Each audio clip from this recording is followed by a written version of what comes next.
Ang ikaduhang istasyon, ang kasakit sa Gitsemani. Nagasimba o nagadayi kami sa limbong at Kristo. Itungod sa mga santos ng krus, gitubos mo ang kalibutan.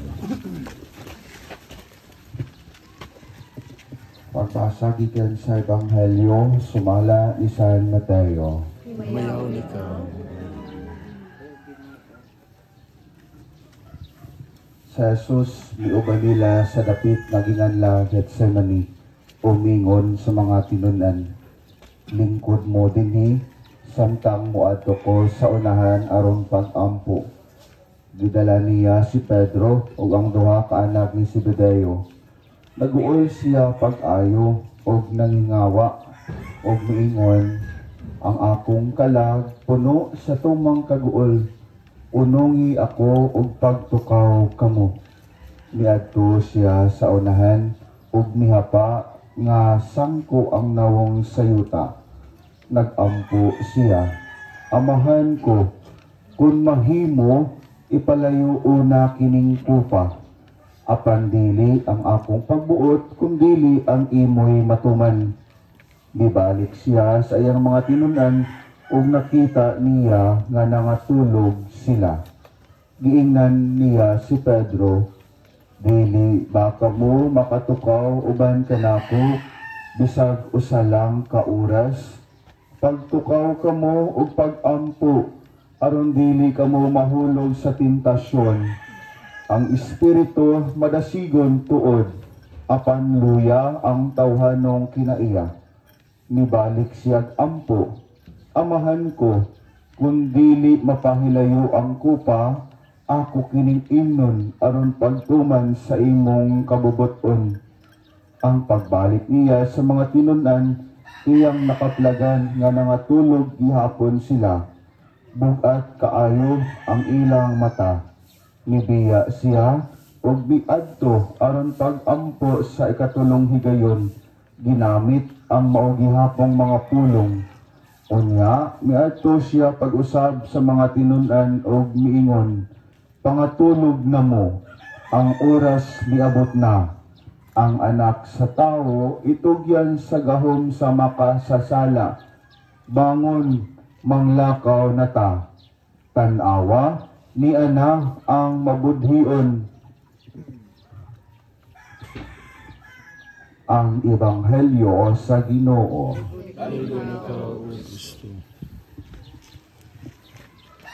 Pangmalandong, kung ang usa ka tawo masulubon, nang nahanglan siya og kauban.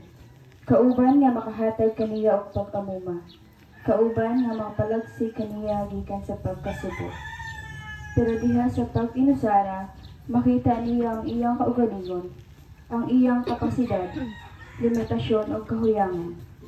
Makakaton siyang ubarog kung diin siya napukad. Dili siya kawad-an o paglaom tungod kay sa pagkatinuod, ang tanan ining kalubutan nga lumalabay lamang. Sa pagtahan niya sa iyang kaugalingon, ang kaanyag sa iyang pagkatao busila.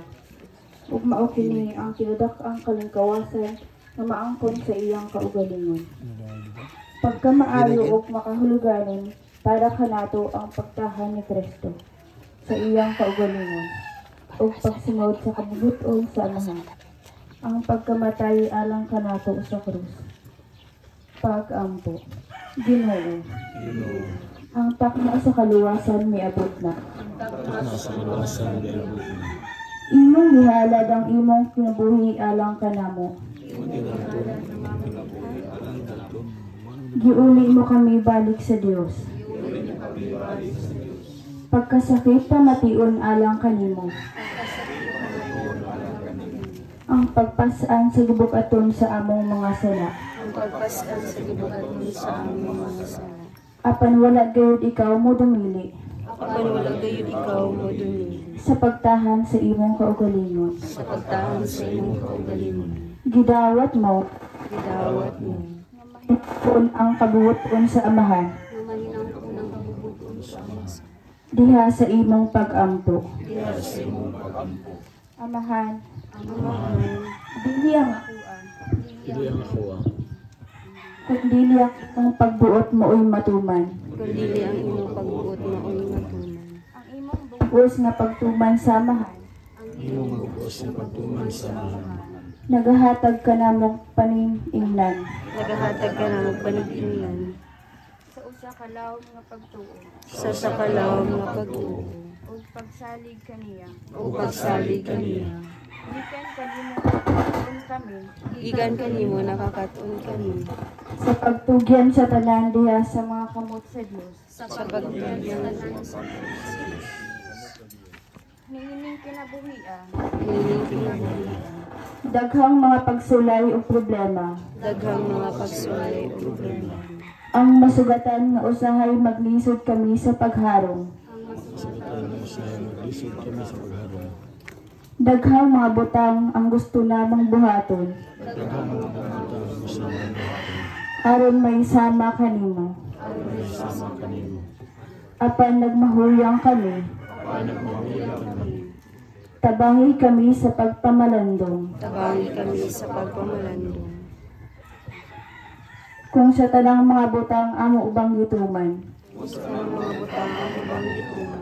Ang kabubuton samahan. Ang kabubuton sa amahan. O ang among kabubuton. O ang among kabubuton. Himaya samahan sa anak sa Espiritu Santo. Mayroon sa sinunod para sa mga puso.